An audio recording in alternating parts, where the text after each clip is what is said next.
राजकीय वर्तुळातून अतिशय मोठी बातमी समोर येते। पंतप्रधान नरेंद्र मोदी यांनी नंदुरबारच्या सभेमधून शरद पवार आणि उद्धव ठाकरे यांना नकली एनसीपी आणि नकली शिवसेना चालवण्यापेक्षा अजित पवार आणि एकनाथ शिंदे यांच्यासोबत या असं सांगत एनडीए मध्ये येण्याची खुली ऑफरच दिली आहे। बारामतीच्या मतदानानंतर शरद पवार घाबरल्यामुळे विलीनीकरणाची भाषा करतात असंही मोदींनी म्हटलंय।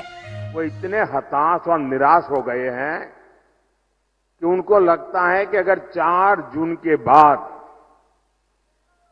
सार्वजनिक जीवन में, राजनीतिक जीवन में अगर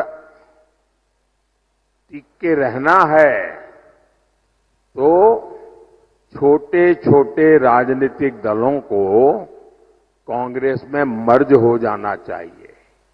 इसका मतलब ये जो नकली एनसीपी है और ये नकली शिवसेना है, उन्होंने कांग्रेस में मर्जर करने का मन बना लिया है। अब आपको मैं बताता हूं, जब 4 जून के बाद कांग्रेस में जाकर के मरने के बजाय अरे सीना तान करके हमारे अजित दादा के साथ और शिंदे जी के साथ आओ, बड़े शान से सपने पूरे हो जाएंगे। आणि या संदर्भात बोलण्यासाठी आपल्यासोबत शरद पवार गटाचे नेते अनिल देशमुख आहेत। अनिल, जे आपण मोदींचं वक्तव्य ऐकलं असेल अशी आशा करते, त्यांनी थेट आता शरद पवार आणि उद्धव ठाकरे यांना एनडीए मध्ये सहभागी होण्याची ऑफर दिली। कसं पाहता आपण याकडे? असं आहे की नरेंद्र मोदी साहेबांचं वक्तव्य मी ऐकलं। आपल्याला माहित आहे की 4 जूनला नकली राष्ट्रवादी कोणती, नकली शिवसेना कोणती हे 4 जूनच्या निकालानंतर माहित पडेल। सगळ्यांना माहित आहे की नकली शिवसेना ही एकनाथ शिंदेची आहे, सर्वांना माहित आहे की नकली राष्ट्रवादी ही अजितदादांची आहे।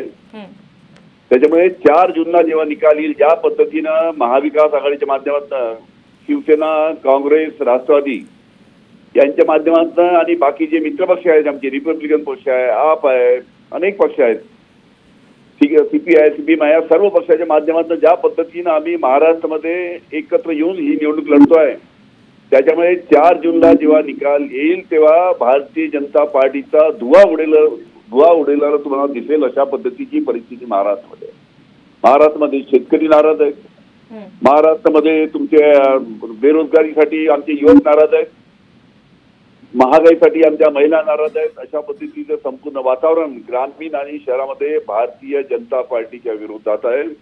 त्याच्यामुळे अशा पद्धतीनं ऑफर माननीय नरेंद्र मोदी साहेबांनी देणं, याच्या ऑफरचा त्यांना 4 जूनला महाराष्ट्रातील जनता त्यांना उत्तर देईल, अशा प्रकारची महाराष्ट्रामध्ये परिस्थिती आहे।